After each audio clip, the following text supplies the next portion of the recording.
Hi friends, ఈరోజు నేను చూపించబోయే రెసిపీ మరమరాలు, కొత్తిమీర, పచ్చిమిర్చితో మనం వడియాలు ఎలా పెట్టుకోవాలో చేసి చూపిస్తాను. ప్రాసెస్లోకి వెళ్ళిపోదాం. మరమరాలను బాగా నానబెట్టుకొని ప్లేట్లో వేసి పెట్టుకున్నాను. మిక్సీ జార్ తీసుకొని పచ్చిమిర్చి చిన్నగా కట్ చేసుకున్నాను. తగినంత ఉప్పు వేసి మిక్సీ పట్టుకోవాలి. ఇలా మెత్తగా మిక్సీ పట్టుకున్న తర్వాత ఈ పేస్టును ఈ మరమరాలు, బొరుగులు అంటారు, మరమరాలు అంటారు, రకరకాలుగా పిలుస్తారు కదా, ఒక్కొక్క ఏరియాలో ఒక్కొక్క రకం పిలుస్తారు. ఇందులో వేసేయాలి.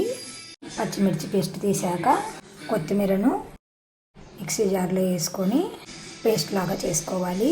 మరీ మెత్తగా అని కాకపోయినా కొంచెం ఉన్నా పర్లేదు, పలుకు పలుకుగా ఇలాగా మిక్సీ పట్టుకున్న ఈ కొత్తిమీర పేస్టును కూడా ఈ బొరుగులలోనే, మరమరాలలోనే వేసుకోవాలి. ఇలాగా పిసికి కలుపుకోవాలి. ఈ బొరుగులకంతా ఈ కొత్తిమీర, పచ్చిమిర్చి, ఉప్పు అంతా పట్టేటట్టు కలుపుకోవాలి. ఇవి మా అమ్మ చేసేదండి. మాకు చాలా చాలా ఇష్టం. ఇవి బొరుగుల వడియాలు అంటాము, కొత్తిమీర వడియాలు అంటాము.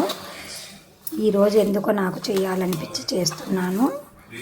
పాతకాలం వంటలను మర్చిపోకుండా ఉండాలనే ఉద్దేశంతోనే నేను మన ఛానల్లో పెడుతున్నాను. చాలా బాగుంటాయండి, చాలా టేస్ట్ ఉంటాయి. తప్పకుండా మీరు కూడా ట్రై చేయండి ఫ్రెండ్స్.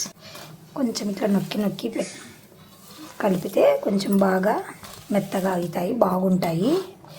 అందుకని నేను నొక్కి కలుపుతున్నాను.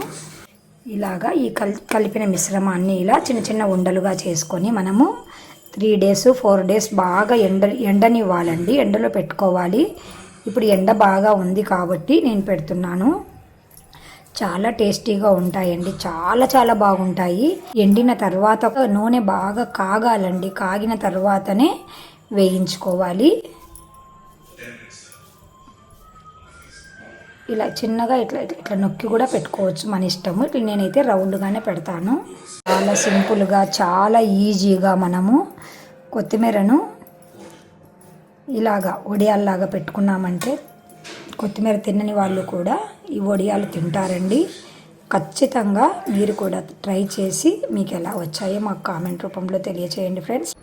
ఇలా రౌండ్గా అయినా చేసుకోవచ్చు, ఇలా బుల్లెట్లలాగా అయినా చేసుకోవచ్చు, మన ఇష్టము. ఎలా చేసినా టేస్ట్ ఒకటే. చాలా బాగుంటాయండి. మీరు కూడా తప్పకుండా ట్రై చేయండి. By bye friends.